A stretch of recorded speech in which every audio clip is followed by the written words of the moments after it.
大家好，欢迎你再次来到读书有道，一同探索生活的深度，感悟人生的宽度，分享智慧的高度。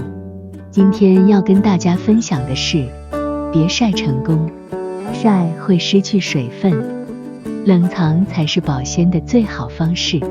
杨绛先生曾深刻指出，不要公开炫耀幸福、甜蜜、富裕或成功。常识告诉我们，曝晒会让事物失去水分，而冷藏则是保鲜的最佳方法。我越来越明白，生活属于个人，与他人无关。如果快乐分享给了错误的人，它便变成炫耀。同样，若悲伤分享给了不合适的人，它则成为笑料。真正的幸福是滋养自己的心灵，而非讨好他人的眼光。确实，幸福不在他人的眼中，也不在别处，而是栖息于我们的内心，是个人感受到的，不需要外界的认可或肯定。当我们拥有幸福，事业发展顺利时，我们应该选择沉默，将这些成就深藏于心底，无需外界的认可和赞美，不张扬，低调享受，这是明智之举。将幸福藏于心中，是为了避免引起他人的嫉妒和关注。幸福需要我们默默感受，做自己喜欢的事。取得成功时不要骄傲，给内心带来安慰即可。所有生命中的美好和成功都应用来养育自己的心灵。当你的成就让他人羡慕时，你会意识到满足他人的目光是多么愚蠢的行为。我们在取得成就、沉浸于幸福时，不应被幸福冲昏头脑，也无需到处炫耀，应低调保守，否则可能会给自己带来不必要的麻烦。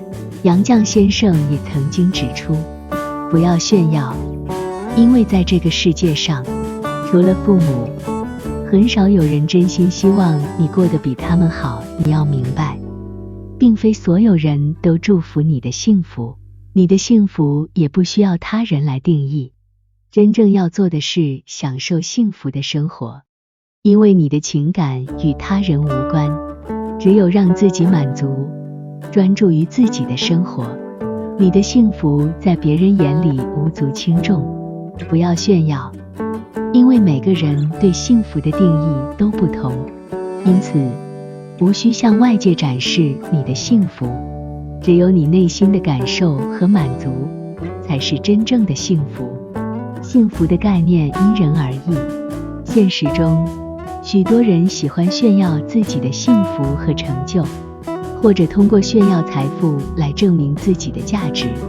然而，这往往适得其反，招致别人的嫉妒和攻击，成为众矢之的。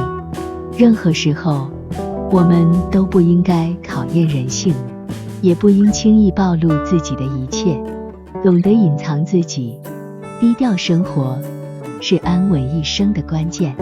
隐藏和谦逊是智慧的表现。过度炫耀只会招致他人的评判和意想不到的伤害。隐藏是保护自己的最佳方式，有利于个人成长，也能减少不必要的麻烦。一个人的真正幸福不需要他人的认可，内心的强大和精神的富足才是最重要的。当我们错误地与不适合的人分享幸福时，这种幸福便变成了炫耀，引人反感。要知道，幸福只是个人的内心感受，别人无法感同身受。因此，我们应该掌握自己的幸福，总结自己的成功经验，不与人分享财富。这样的生活态度，才是真正的自信和优雅。当我们学会不通过炫耀和假掰来证明自己时，内心便充满了自信和满足。在余生中，只有保持低调和谦卑的态度，我们才能使自己的拥有更持久，获得更多的幸福与美好。谢谢大家观看，记得点赞、订阅和分享我们的频道，下个视频见。